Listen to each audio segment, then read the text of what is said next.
Hello बच्चों, तो कैसे हैं आप सब? चल रहा है? कैसे चल रही पढ़ाई आप सबका? बढ़िया। चलिए, तो आप लोग का वैसे क्लास नाइन्थ का जो मैथमेटिक्स का आप लोग को हम सिलेबस तो बता ही दिए थे।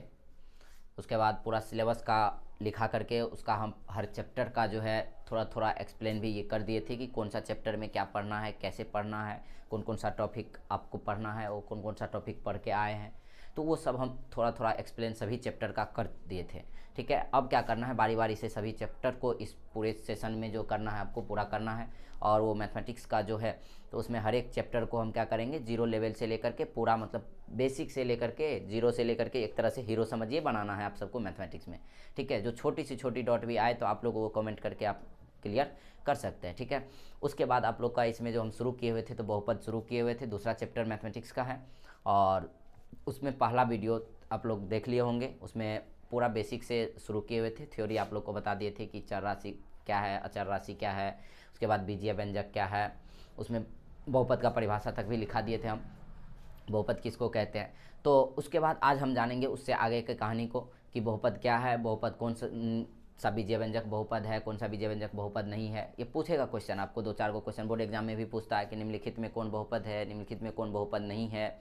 ठीक है, वो पूछेगा, तो उसको अभी जान लेंगे। उसके बाद यहाँ से बहुपद का वर्गीकरण करेंगे। वो बहुपद का वर्गीकरण पद के आधार पर होता है, घात के आधार पर होता है। पद के आधार पर बहुपद का वर्गीकरण हो गया एक पदी बहुपद, मोनोमियल, द्विपदी बहुपद, बाइनोमियल, त्रिपदी बहुपद, ट्राइनोमियल, इस प्रकार से आता है। उसके बाद घात के आधार पर आता है शून्य बहुपद, अचर बहुपद, रैखिक बहुपद, द्विघात बहुपद, त्रिघात बहुपद, इस प्रकार से बहुपद के प्रकार तो सभी का हम बारी बारी से जानेंगे। उसका थ्योरी जानेंगे बढ़िया से, पूरा बेसिक लेवल से लेकर के हायर लेवल तक जितना होगा आप लोग को तो वहाँ तक बताएंगे। उसके बाद फिर एक्सरसाइज पे आएंगे और हर एक सवाल को क्या करेंगे, ध्यान से देखेंगे, समझेंगे और आप लोग भी साथ में बनाते चलेंगे।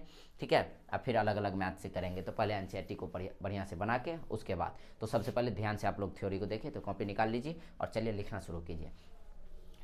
चलिए, तो आप लोग का चैप्टर जो शुरू हुआ था वो शुरू क्या हुआ था, बहुपद शुरू हुआ था। क्या हुआ था, बहुपद। इसको अंग्रेजी में कहते हैं पॉलिनोमियल।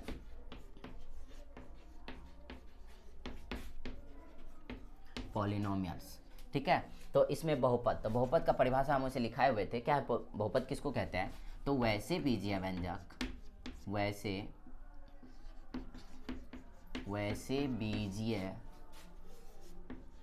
बीजीय व्यंजक जिसके चर राशि का घात और ऋणात्मक पूर्णांक हो। क्या हो, चर राशि का घात और ऋणात्मक पूर्णांक हो, चर राशि का घात और ऋणात्मक पूर्णांक हो, क्या कहलाता है, बहुपद कहलाता है।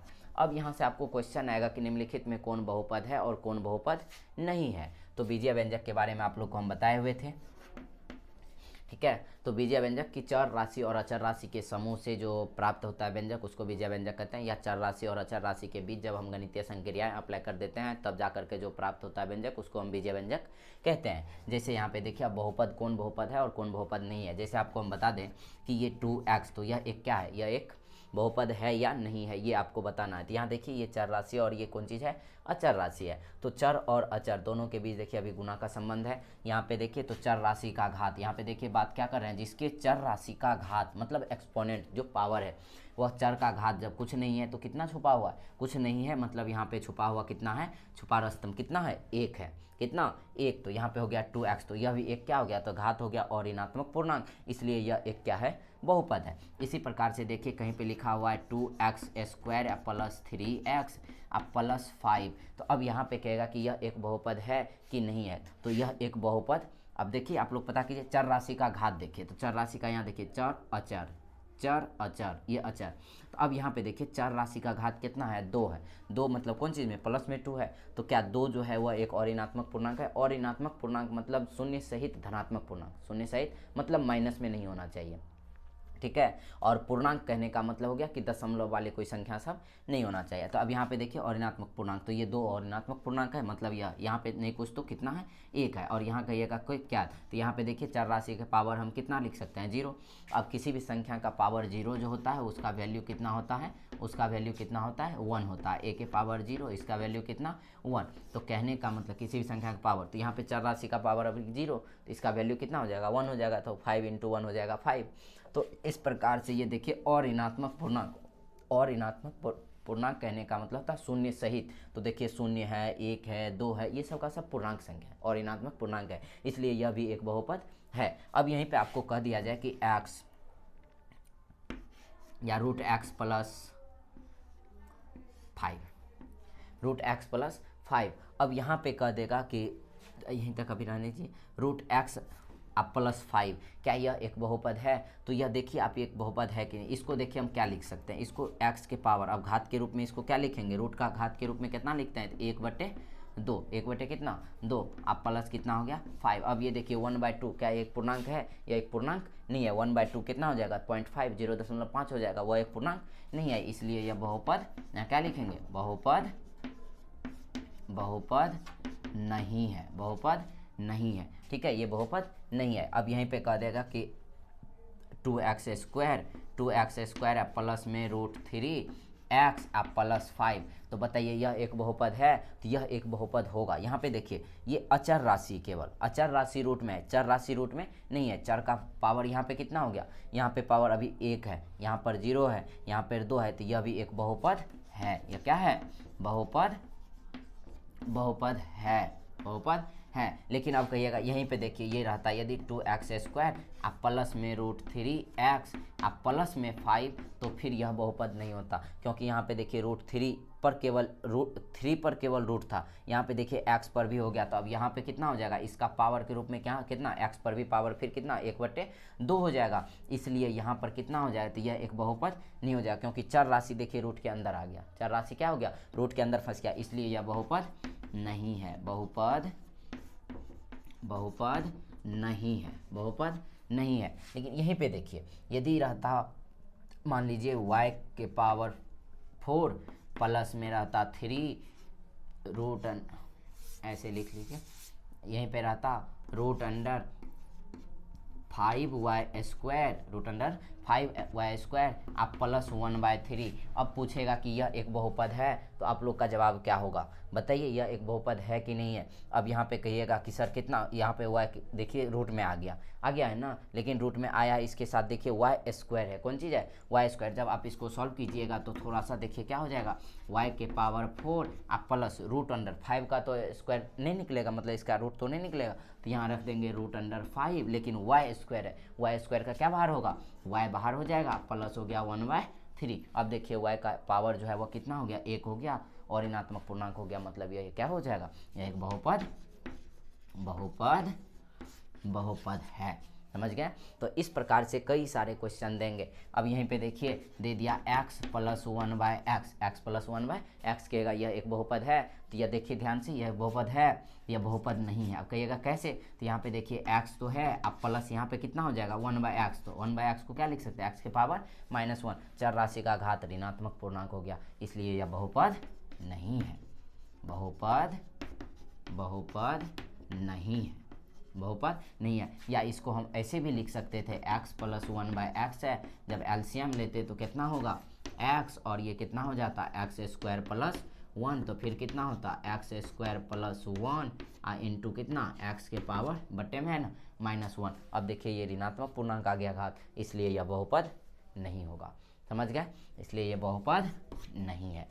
तो इस प्रकार से कई सारे क्वेश्चन और भी आएंगे कि निम्नलिखित में कौन बहुपद है कौन बहुपद नहीं है, तो उसको आप लोग ध्यान से पहचान करने के लिए तो याद रखेंगे कि कौन चीज़, वैसे बीजीय व्यंजक जो जहाँ पे चर और अचर का समूह बन गया, ये सब का सब बीजीय व्यंजक है, लेकिन कौन सा बीजीय व्यंजक में बहुपद है और कौन बहुपद नहीं है, वो आप लोग को सिलेक्ट करने आना चाहिए, ठीक है। तो इस प्रकार से आप ध्यान रखेंगे इस बात को कि वैसे बीजीय व्यंजक जिसके चर राशि का घात कितना हो, और ऋणात्मक पूर्णांक, और ऋणात्मक पूर्णांक का मतलब आप लोग को हम बताए भी थे, कौन चीज, शून्य सहित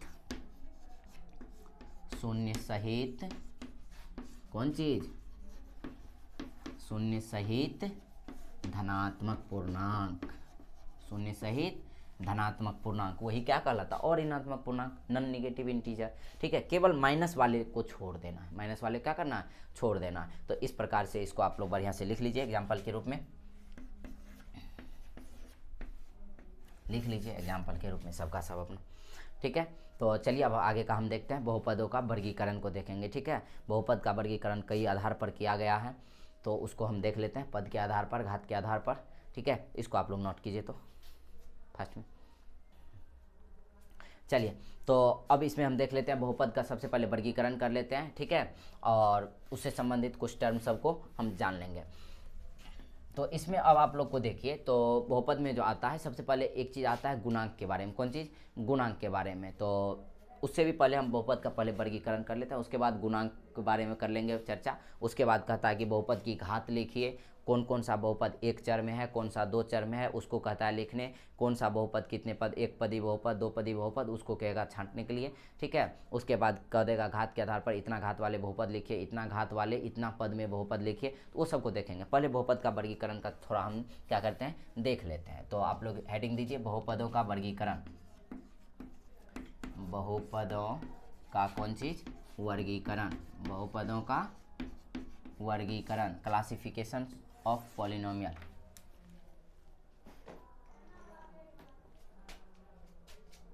लिखिए,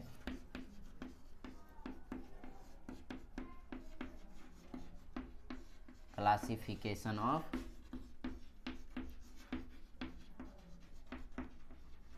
पॉलिनोमियल्स। ठीक है, इसको नोट कीजिए तो।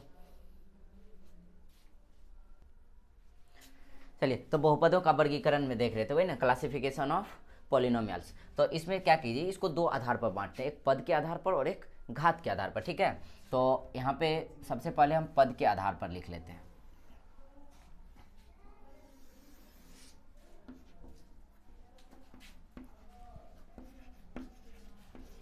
पद के आधार पर, पद के आधार पर, on the basis of term, on the basis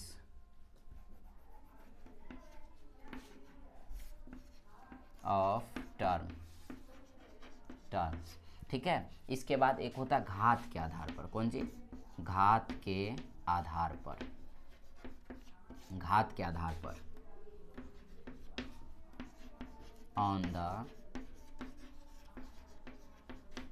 on the basis of exponent या इंडेक्स बोलते हैं उसको, एक्सपोनेंट लिख लीजिए, एक्सपोनेंट। ठीक है, घात के आधार पर। ठीक है, तो अब यहाँ पे पद के आधार पर बहुपद देख लीजिए। तो पद के आधार पर जो बहुपद के प्रकार होते हैं, एक पदी बहुपद, जिसमें वैसे बहुपद जिसमें केवल एक पद हो उसको हम एक पदी बहुपद कहते हैं। ठीक है, वैसे बहुपद जिसमें केवल दो पद हो उसको द्विपदी बहुपद कहते हैं। वैसे बहुपद जिसमें केवल तीन पद हो उसको त्रिपदी बहुपद कहते हैं। इस प्रकार से n पद वाले बहुपद तक होता है। तो एक पदी बहुपद,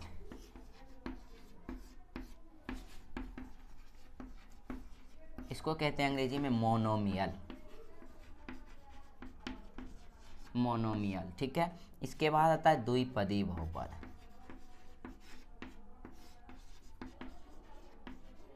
इसको कहते हैं बाइनोमियल, बाइनोमियल। ठीक है, इसके बाद त्रिपदी बहुपद,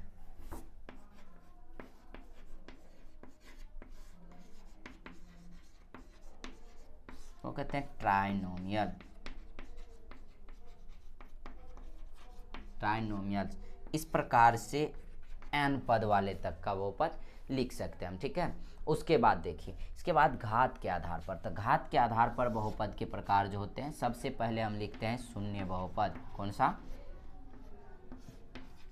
शून्य बहुपद, इसको कहते हैं जीरो पॉलिनोमियल। कौन सी, जीरो पॉलिनोमियल, जीरो पॉलिनोमियल। इसके बाद आता है अचर बहुपद।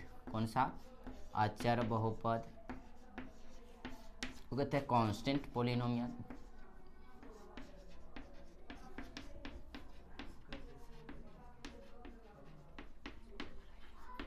कांस्टेंट पॉलिनोमियल, ठीक है। इसके बाद होता है रैखिक, एक मतलब एक घात वाले बहुपद बोलते हैं या उसको रैखिक बहुपद बोलते हैं। एक घात वाले बहुपद या इसको हम बोलते हैं रैखिक बहुपद। कौन चीज? रैखिक बहुपद, ठीक है। इसको कहते हैं लीनियर पॉलिनोमियल।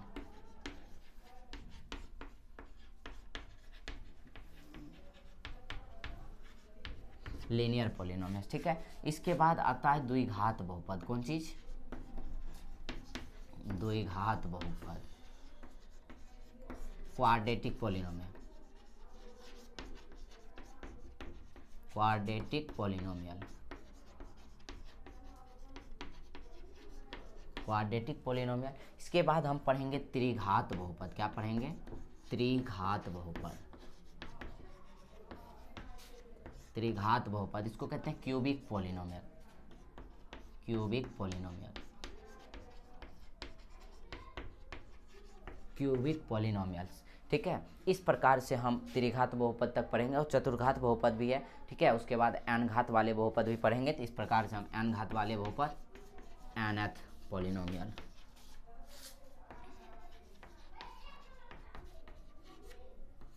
nth पॉलिनोमियल्स, ठीक है। तो इस प्रकार से n घात वाले तक का हम बहुपद, तो खास करके आप लोग को जो क्लास 9th में पढ़ना है वो 4 घात वाले तक के बहुपद पढ़ना है, उसके गुणनखंड को पढ़ना है। और जनरली जो पढ़ाया जाता है आप लोग को तो त्रिघात बहुपद तक का व्यापक या मानक रूप सब पढ़ाया जाता है, ठीक है। आप लोग को हम 4 घात वाले बहुपद और n घात वाले बहुपद के बारे में भी बताएंगे, ठीक है। तो आप लोग ध्यान से सभी को क्या करना है, स्टेप बाय स्टेप एक सिस्टमेटिक ढंग से आप लोग को रेगुलर पढ़ते जाना है, ठीक है। बेसिक से लेकर के जितना बता रहे हैं आप लोग को करते चलिए साथ में, फिर एक्सरसाइज भी करते जाएंगे, ठीक है। तो इसको यहाँ तक आप लोग बढ़िया से नोट कीजिए। इसके बाद हम चर्चा करते हैं अभी इस पर और कुछ और भी पॉइंट सब आपका। तो जैसे अभी बहुपद के घात के बारे में पूछता है और गुणांक के बारे में, तो 1-2 पॉइंट आप इसको समझ लीजिए। जैसे गुणांक चर्चा करेगा, क्वेश्चन पूछेगा कि आपको गुणांक, इसको कहते हैं कोफिशिएंट। कोफिशिएंट क्या होता है? कोफिशिएंट क्या होता है? तो किसी चर राशि के गुणा में जो अंक होता है उसको उस चर राशि का गुणांक कहते हैं। क्या कहते हैं? किसी बीजीय व्यंजक के चर राशि के गुणा में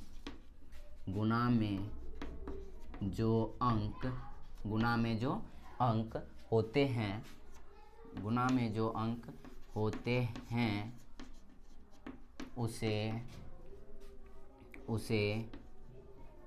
उसे उस चर का कौन चीज कहते हैं?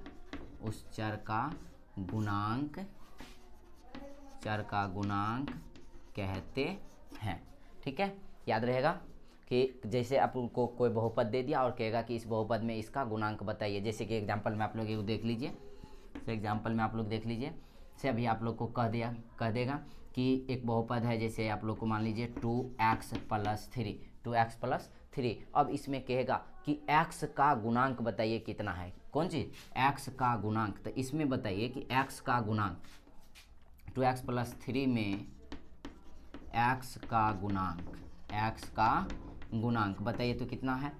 2x + 3 में x का गुणांक है कितना है? तो अब यहाँ पे देखिए आंसर क्या हो जाएगा। तो 2x + 3 में x का गुणांक देखिए, तो x के गुणा में जो अंक है उसको गुणांक कहते हैं। वही ना, किसी बीजीय व्यंजक या बहुपद बोलेंगे, किसी बीजीय व्यंजक या कौन चीज़? बहुपद। किसी बीजीय व्यंजक या बहुपद के चर राशि के गुणा में जो अंक हो उसे उस चर का क्या कहते हैं? गुणांक कहते हैं। तो अभी यहाँ पे देखिए चर राशि कितना है? x है, तो x का गुणांक पूछ रहा है। तो x के गुणा में कौन सा अंक है? 2 है। तो यहाँ हो जाएगा x का गुणांक कितना? x का गुणांक कितना हो गया?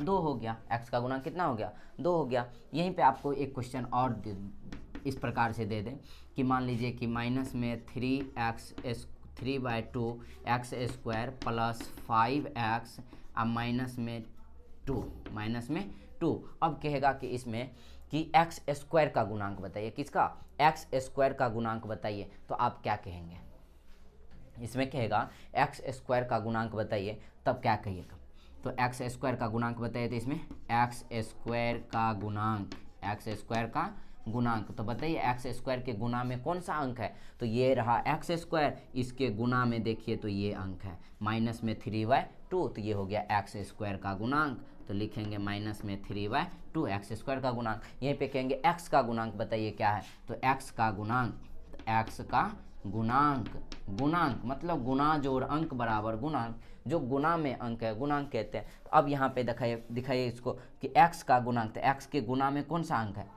5 है, तो x के गुणा में 5 है तो क्या हो गया, 5 हो गया। यहीं पे आप ध्यान से देखिए, यदि यहाँ पे -5x रहता तो यहाँ पे -5 इसका गुणांक होता, x का गुणांक कितना, यदि माइनस रहता यहाँ पे तो -5 लिखते, ठीक है। यहीं पे कहेंगे अचर पद, जिसमें कोई चर राशि नहीं लगा हुआ उसको कहते हैं अचर पद, जिसमें कोई चर राशि नहीं है उसको क्या कहते हैं, अचर पद कहते हैं। तो यहाँ पे देखिए ये अचर पद कितना है, 2 नहीं -2, अचर पद कितना, 2 नहीं, ये माइनस रहेगा तो माइनस भी बोलेंगे, तो अचर पद कितना, तो अचर पद जो है वह अचर पद हो गया -2, अचर पद कितना, -2। और इस सवाल में यदि कहे कि अचर पद कितना है, तो अचर पद जहाँ पे चर नहीं है केवल अचर है, तो अचर मतलब कांस्टेंट, तो यहाँ पे देखिए कितना है, 3 है, तो प्लस लगा हुआ है, तो इसलिए अचर पद यहाँ पे कितना हो जाएगा, तो 3 हो जाएगा, ठीक है। इस प्रकार के भी क्वेश्चन सब आपको आएगा कि निम्नलिखित में 2-4 को बहुपद शब्द दे देगा, उसका कहेगा कि एक्स स्क्वायर का गुणांक बताइए, एक्स क्यूब का गुणांक बताइए, एक्स के पावर 4 का गुणांक बताइए, वाई के पावर 4 का गुणांक बताइए।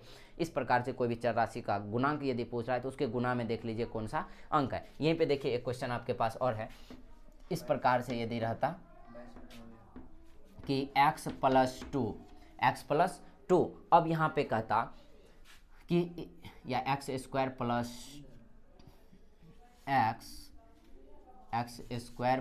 एक्स -3, अब इसमें इतना में यदि कह देगा कि बताइए कि एक्स स्क्वायर का गुणांक कितना है, तो अब बताइए कि एक्स स्क्वायर के गुणा में कौन सा अंक है, एक्स स्क्वायर के गुणा में कौन सा अंक है बताइए, इसमें एक्स स्क्वायर का गुणांक, तो एक्स स्क्वायर का गुणांक, तो एक्स स्क्वायर का गुणांक के बारे में आपका क्या विचार है बताइए, एक्स स्क्वायर के गुणा में अभी कौन सा अंक है, तो जो छुपा हुआ है गुणा के रूप में अभी कितना है, तो छुपा हुआ है कितना, नहीं कुछ तो 1 गुना में, क्योंकि एक्स स्क्वायर यदि एज इट इज रहेगा तो उसको 1 से गुना करने के बाद ही वह एक्स स्क्वायर रहेगा, यदि कोई संख्या रहेगा तो वो सामने आपको दिख जाएगा, तो इसलिए इसके गुना में कितना छुपा हुआ है अभी, इसको हम ऐसे लिख सकते हैं 1 एक्स स्क्वायर, आप प्लस कितना 1 गुना एक्स, आप माइनस में कितना, माइनस में थे, तो अब इस प्रकार से देखिए छुपा हुआ कितना था 1, तो एक्स स्क्वायर का गुणांक भी 1 है और एक्स का गुणांक भी कितना है 1 है, तो यहाँ हो गया एक्स स्क्वायर का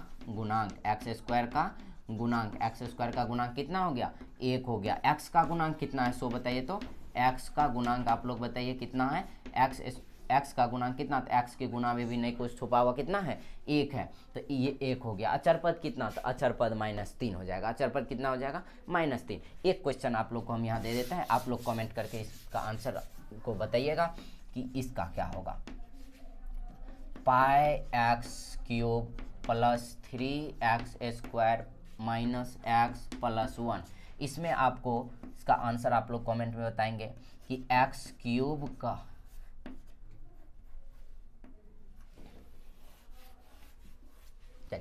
x³ का गुणांक, x³ का गुणांक कितना होगा। दूसरा आप लोग का हो गया एक्स स्क्वायर का गुणांक बताना है, किसका, एक्स स्क्वायर का गुणांक बताना है। और तीसरा क्वेश्चन आपके सामने आ गया, तीसरा क्वेश्चन जो बताइएगा वो एक्स का गुणांक, एक्स का गुणांक, ठीक है। तो खास करके इसमें आपको इस तीनों का जो है आप लोग कमेंट करके बताइएगा, ठीक है। चलिए तो अब हम नेक्स्ट वीडियो में अब चर्चा करेंगे कि ये एक पदी बहुपद, द्विपदी बहुपद, त्रिपदी, या पद के आधार पे बहुपद के प्रकार, उसके बाद कौन चीज़, घात के आधार पे बहुपद के प्रकार का हम चर्चा बारी बारी से करते जाएंगे। आप लोग ध्यान से लिख लीजिए। तो इस चीज़ को, गुणांक को समझ गए, ठीक है, इस गुणांक को समझ गए। इसके बाद हम आगे अगला वीडियो में अभी इस सबको देखेंगे, पद के आधार पर बहुपद का वर्गीकरण सब। चलिए आप लोग देखते रहिए, कंटिन्यू बने रहिए। चलिए धन्यवाद।